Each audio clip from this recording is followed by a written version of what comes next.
Hello, Dr. Patterson. I'm Essense Wright, and I'm here to interview you about segregation. Okay. During this time period, how old were you? During which time period? I commenced Texas Southern in 1964, which is a historically black university. Okay. Were you or anyone else that you know personally attacked by this, physically or verbally? In 1970, I was one of the first black teachers at Sam Houston High School here in Houston, Texas. And it was called the Singleton ratio, where they put most of the good black teachers into the white schools and the poor white teachers into the black schools. Consequently, our students who were black got very little guidance educationally. And the other sector tended to get the better quality of the education during that singleton ratio. And I'm talking high school, public school education. That is where I first encountered that. I initially attended a black elementary school and middle school and high school. My career is what led me into the integration of the Kicker era and Black Panther era, which I encountered in 1970 there at Sam Houston High School. You're speaking riots, parents getting involved, students following actions of the parents, which some were KKK, some were Black Panthers. So we had to close school for one whole week. A whole week. To reduce the tension. And we counseled with the students, and so we can get the public school back going to regular business. So the tension was removed, the Black Panthers were removed, the kickers were removed, and we were able to resume what we were there for. The students still had some questions, and they found out that many of them found out that there's not any difference between the people in their race than the people in our black race. Some of us are very, very smart, intelligent, and wise beyond years. Same thing for them. The black would not rub off on them if they passed by us. So all of these former things that they had been told, they found out were somewhat different. Okay. Were you active in the civil rights movement? Not directly active, but active in terms of an educator. I was not full-time active.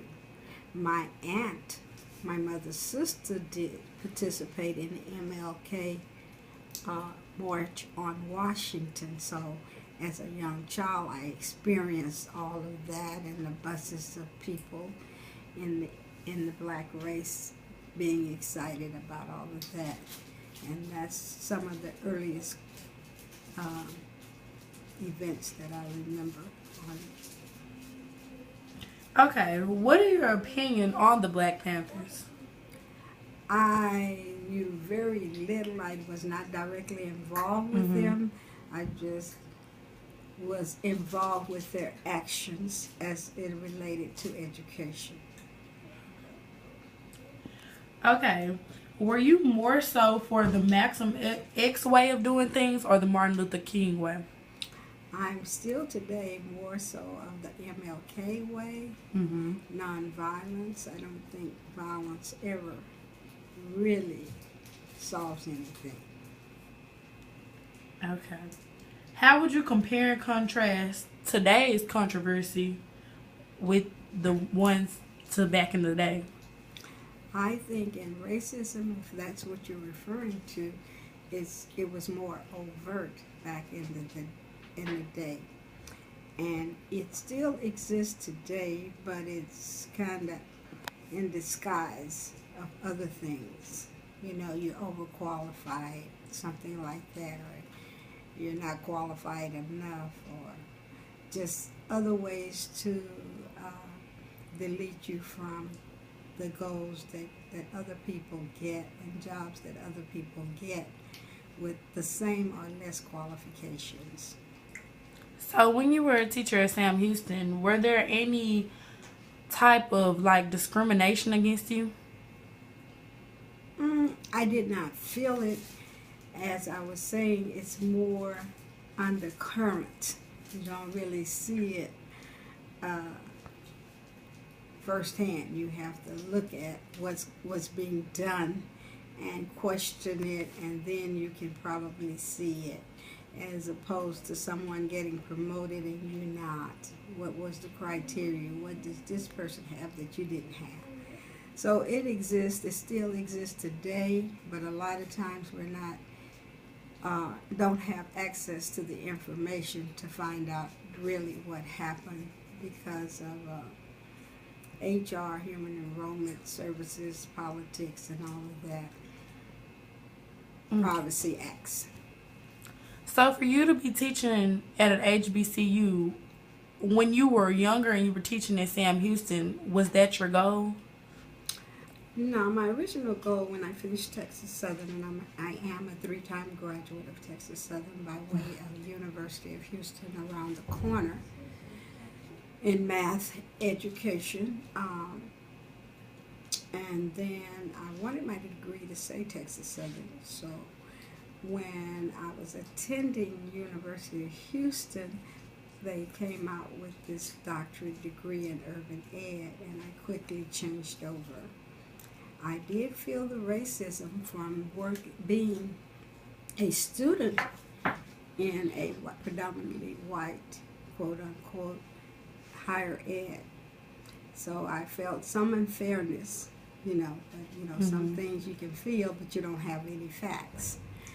But I could have been a little biased in that I had always attended HBUs or black institutions where you could get a little closer to your faculty and teachers and stuff. We were just a little tighter knit, and that might have been because of my experience, because even in the black races you have some people that are not supported.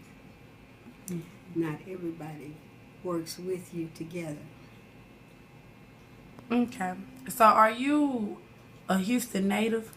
I'm a native Houstonian.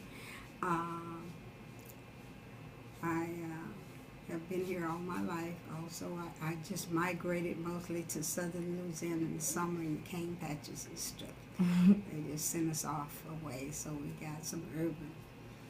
And my relatives spoke Creole very fluently. Sometimes my students say they hear that in my voice as well. So did you ever talk to any of your grandparents or maybe your mother or anything, and did they ever tell you anything dealing with the racism and the segregation? Oh yeah, definitely, especially as it appears in the workforce, because both my mother worked for white people. She was a housekeeper, and her sister was the cook in the kitchen. She would do the dinner parties and everything. And they were treated very much like family. They even helped raise the children in the household and pick them up from schools. But when it came down, like my aunt served the dinner parties, you're a servant, you're not really, if you look on the outside, you're a servant, but you're part of the family back then. You can nurse the babies, but you really don't have any complete control over being a family member in a direct thing. But all in all, their experiences were somewhat pretty good. Even my aunt who recently passed, they didn't have Social Security, but the people that she worked for were well off Republicans, and they sent her a check every month. Anything she needed, they would even buy a used car, and because they appreciated her support as a family support person. And she had many kids. She had 7, 5 boys and 2 girls.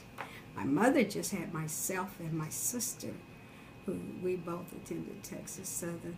My sister died in the freshman year, sophomore year. She had a health issue. Okay. Thank you, Dr. Patterson. Okay, you're welcome.